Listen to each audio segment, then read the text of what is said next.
Hi friends, இன்றைக்கி நம்ம என்ன பார்க்க போகிறோம்னு பார்த்தீங்கன்னா கத்திரிக்காய் முருங்கைக்காய் போட்ட புளிக்குழம்பு தான். அது புளிக்குழம்புலே நிறைய வகை இருக்குது. அதில் நம்மளே நிறையா போட்டிருக்கோம். இது கத்திரிக்காய் முருங்கைக்காய் போட்ட புளிக்குழம்பு. ஒரு கடாயை வச்சு எண்ணெய் விட்டு கடுகு வெந்தயம் போட்டுக்கலாம்.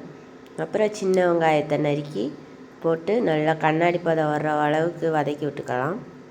இப்போ தேங்காய் சில்லு, தக்காளி, அதில் கொஞ்சம் வெங்காயம் போட்டு நல்லா ஆட்டி எடுத்துகிட்டு வந்திருக்கோம். அதை ஊற்றிக்கலாம்.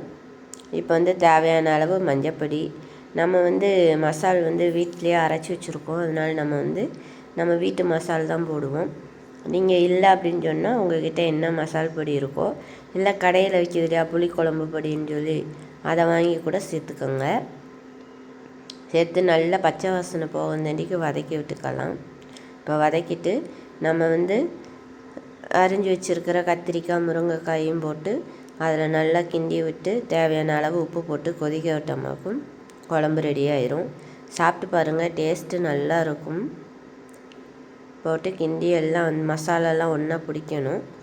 இப்போ பிடிச்சிருச்சு. இப்போ புளி கரைச்சலை ஊற்றிக்கலாம்.